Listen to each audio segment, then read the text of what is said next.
Hello बच्चों, last video में हमने बर्जीलियस हाइपोथेसिस को ब्रेक होना पड़ा कि साहब बर्जीलियस की हाइपोथेसिस कैसे ब्रेक हुई। लेकिन बर्जीलियस ने इस बात को ये कहते हुए नकार दिया कि ऐसे तो एक दो ऑर्गेनिक कंपाउंड लैब के अंदर बन ही जाते हैं। लेकिन जब समय बीतता चला गया और समय आया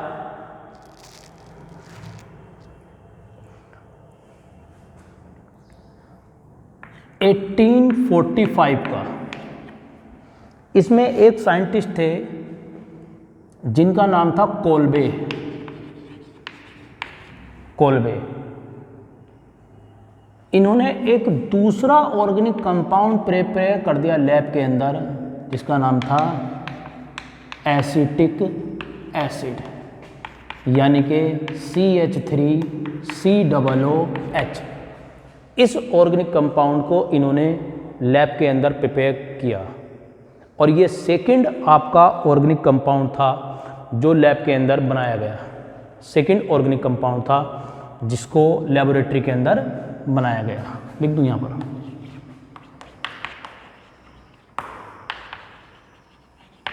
सेकंड ऑर्गेनिक कंपाउंड। और समय बीता तो 1856 में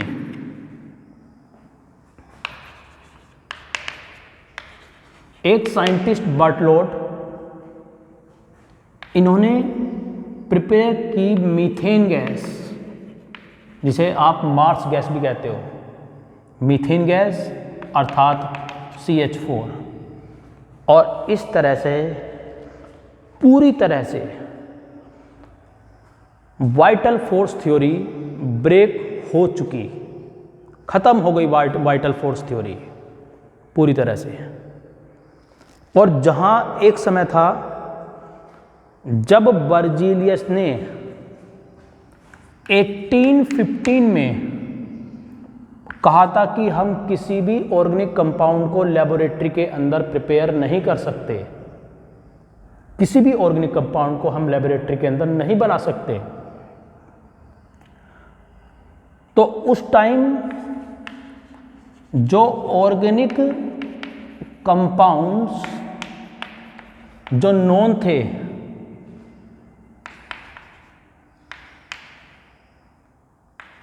वो थे जीरो ऑर्गेनिक कंपाउंड नोन थे। मतलब जीरो का मतलब ये नहीं होता हमें पता ही नहीं था, मतलब ऑर्गेनिक कंपाउंड जो नोन थे वो जीरो थे, यानी कि नॉट प्रिपेयर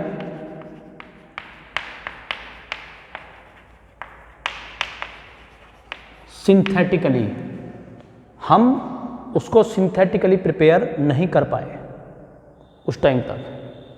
लेकिन लगभग पिछले 200 ईयर्स में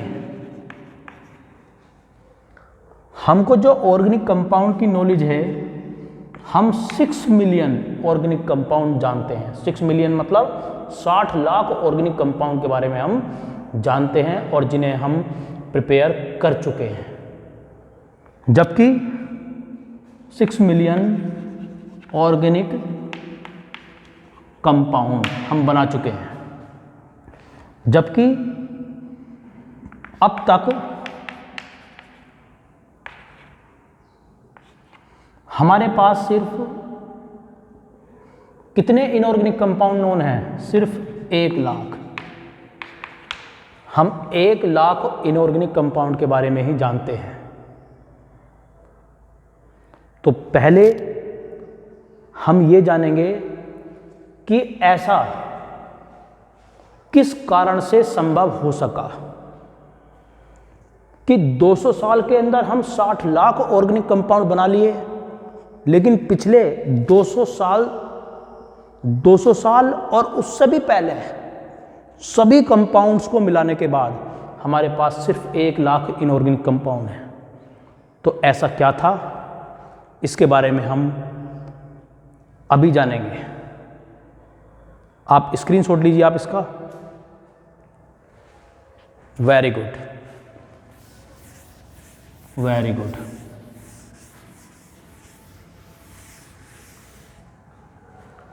और ये संभव हो सका, कार्बन की एक यूनिक प्रॉपर्टी होती है catenation property. Due to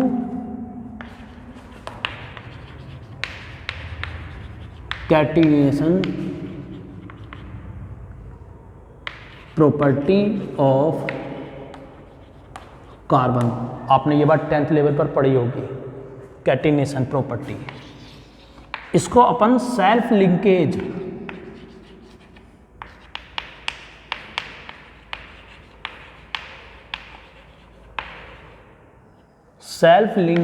property भी बोलते हैं। सेल्फ लिंकेज का मतलब क्या, बात को समझने की कोशिश करना। जैसे अगर कंपाउंड के अंदर सिर्फ एक ही कार्बन है, ठीक है, तो हमने इसको नाम दे दिया क्या, मीथेन, राइट।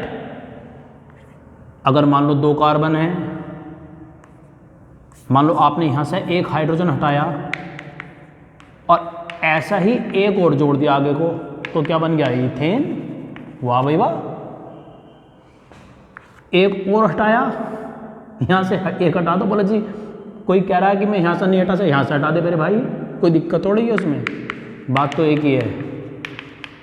तो ये क्या बन गया आपका, ये बन गया आपका प्रोपेन। और ऐसा करते करते कार्बन अपने ही जैसे अदर कार्बन से जुड़ता चला जाएगा और एक बड़े से बड़ा मॉलिक्यूल, बड़े से बड़ी मोइटी को प्रिपेयर करता चला जाएगा और हजारों लाखों कंपाउंड बनाता चला जाएगा। और इसी को ही बोलते हैं क्या, कैटिनेशन प्रॉपर्टी, यानी कि सेल्फ लिंकेज प्रॉपर्टी। यानी कि जब अपने जैसों से ही कंबाइन होने के बाद नए टाइप के मॉलिक्यूल, अर्थात नए टाइप के ऑर्गेनिक मॉलिक्यूल को प्रिपेयर करता चला जाएगा, कौन, कार्बन। और इसी को बोलेंगे हम catenation property of carbon. Okay. अब इसके अंदर कैटिनेशन प्रॉपर्टी आती क्यों है, ये जानते हैं। आखिर कार्बन के अंदर क्यों है कैटिनेशन प्रॉपर्टी? क्या कार्बन से ऊपर भी ऐसा कोई एलिमेंट है जिसकी कैटिनेशन प्रॉपर्टी कार्बन से ज़्यादा है? नहीं है। कार्बन से ज़्यादा कैटिनेशन प्रॉपर्टी किसी की भी नहीं है। ऐसा नहीं है कि और एलिमेंट्स की कैटिनेशन प्रॉपर्टी नहीं होती है, लेकिन कार्बन से ऊपर किसी की भी कैटिनेशन प्रॉपर्टी नहीं है। अब बाजी बच्चे के दिमाग में बात ये आ रही है कि सर हमें ये तो बताओ कि ऐसा एक आध एलिमेंट तो देकर, एक आध एलिमेंट का नाम देकर तो बताइए कि इसके अंदर भी कैटिनेशन प्रॉपर्टी है। देखो, बिल्कुल देखो भाई, जैसे SI SI SI जोड़ते चले जाओ, नीचे को जोड़ते चले जाओ। ये सिर्फ क्या है, एक कैटिनेशन प्रॉपर्टी के थ्रू आगे को पीछे को सब तरफ से ये जुड़ता चला जाएगा। तो SI के अंदर भी क्या होती है, कैटिनेशन प्रॉपर्टी होती है। लेकिन जानना ये है कि आखिर क्यों कार्बन के अंदर कैटिनेशन प्रॉपर्टी इतनी ज़्यादा होती है, राइट। स्क्रीनशॉट लो।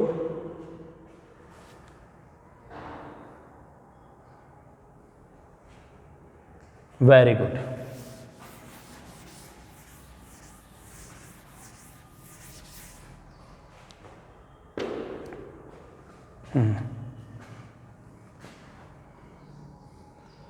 जैसे कि हम जानते हैं कि कार्बन जिसका एटॉमिक नंबर 6 होता है, अगर हम उसको डिवाइड करें या इलेक्ट्रॉनिक कॉन्फ़िगरेट करें तो ये डिवाइड होता है 2 और 4 में। यानी कि इसकी वैलेंसी में कितने इलेक्ट्रॉन है, 4। आपको पता है कोई एटम स्टेबल होने के लिए अपने आउटर में 8 इलेक्ट्रॉन करना चाहता है। केवल हाइड्रोजन को छोड़कर हाइड्रोजन कितने इलेक्ट्रॉन करना चाहता है, 2, अकॉर्डिंग ऑक्टेट रूल। तो ये भी तो 8 करना चाहेगा, हाँ, ये एटम अपने आउटर में 8 इलेक्ट्रॉन करना चाहेगा, तो 8 करने का मतलब है 4 दे भी सकता है और 4 ले भी सकता है, 4 दे भी सकता है और 4 ले भी सकता है, बिल्कुल। अब चूंकि कार्बन का जो साइज होता है वो बहुत छोटा होता है, कार्बन का साइज, इसका न्यूक्लियस अपने चारों तरफ के इलेक्ट्रॉनिक क्लाउड को पावरफुली क्या करता है, ये अंदर की तरफ को खींचता है, जिससे ये आसानी से इलेक्ट्रॉन को लूज नहीं कर पाता। कौन? कार्बन आसानी से इलेक्ट्रॉन को लूज नहीं कर पाएगा। तो इसका मतलब क्या, इसकी लूजिंग पावर क्या है, बहुत ही कम है। ठीक है, अब बात करेंगे कि कंप्लीटली एक्सेप्ट तो कर सकता है 4 इलेक्ट्रॉन। अगर कोई इसे 4 इलेक्ट्रॉन दे तो उसे पूरी तरह से ले ले इलेक्ट्रॉन को चारों को, तो देखते हैं।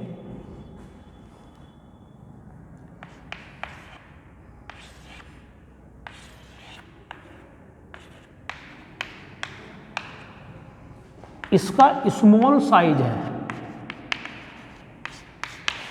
स्मॉल साइज है। यहां पर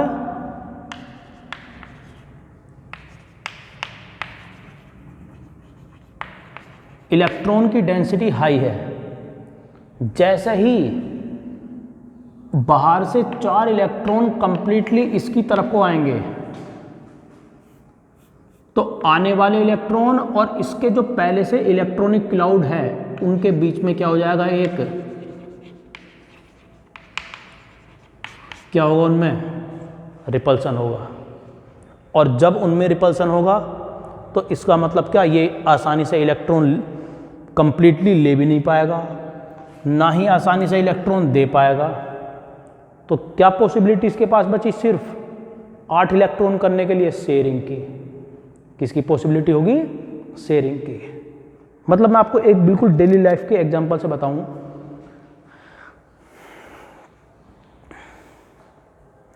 बड़े खेल या जीवन में दाव कौन खेलता है, जो या तो बहुत अमीर इंसान हो तो वो ये बिजनेस डाल दिया, उस चीज़ का बिजनेस डाल दिया, उस चीज़ का बिजनेस डाल दिया उसने, वो करेगा। या बहुत छोटा हो, वो भी अपने छोटे छोटे दाव खेलता रहेगा, जैसे कभी कुछ, हाँ, हारता रहेगा उन चीज़ों में और खेलता रहेगा। डरेगा कौन, डरेगा मिडिल क्लास। मैं किसी से ले नहीं रहा यार, कहीं कि ये कल को मुझसे कुछ मांगन ना लगे, मैं किसी को दे नहीं रहा, मैं अपना खर्चा कैसे चलाऊंगा या उन्हें अपने परिवार को कैसे चलाऊंगा। तो मतलब क्या, वो हमेशा डरता रहेगा।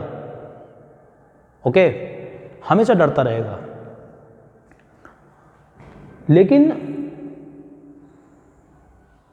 तो इसका मतलब क्या है, मिडिल क्लास के सामने एक कंडीशन क्या होती है कि वो हर चीज़ में, चाहे उसकी लाइफ हो और चाहे उसका बिजनेस हो, वो उन सब चीज़ों में शेयरिंग करके चलता, शेयरिंग करता साहब वो।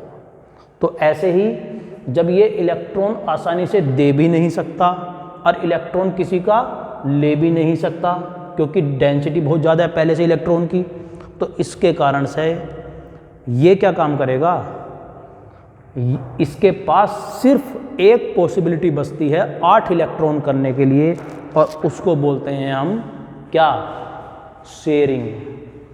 कार्बन के पास एक पॉसिबिलिटी है क्या, शेयरिंग की पॉसिबिलिटी है। और शेयरिंग के थ्रू ये क्या बनाता है, कोवलेंट बॉन्ड। आपने स्ट्रक्चर और बॉन्डिंग वाले चैप्टर में पढ़ा होगा कोवलेंट बॉन्ड के बारे में, आपको थोड़ा सा बता दूं। जैसे ए और ये बी, इसने एक इलेक्ट्रॉन इसको दिया, इसने भी एक इलेक्ट्रॉन इसको दे दिया, इन दोनों के बीच में 2 इलेक्ट्रॉन की शेयरिंग हो गई, तो इन दोनों के बीच बन गया सिंगल बॉन्ड। ए बी इसने इसको 2 इलेक्ट्रॉन दिए, ले ले ले ले ले, इसने भी इसको 2 इलेक्ट्रॉन दिए, तू भी ले तू भी ले तू भी ले, तो इन दोनों के बीच में कौन सा बॉन्ड बन गया? डबल बॉन्ड बन गया। ए और बी, ए बोला हाँ भाई चाहिए क्या? बोला बोले ले भाई, 3 इलेक्ट्रॉन इसने इसको सप्लाई करे, तो ये बोले ले तू भी ले, तो मतलब इनके बीच में कौन सा बॉन्ड बन गया? ट्रिपल बॉन्ड बन गया। तो ये बात तो आपने पढ़ रखी है। तो कार्बन के अंदर यही टेंडेंसी होती है किस चीज की? शेयरिंग की। और शेयरिंग के थ्रू कार्बन क्या बनाता है? कोवलेंट बॉन्ड बनाता है, right? Okay, take a screenshot.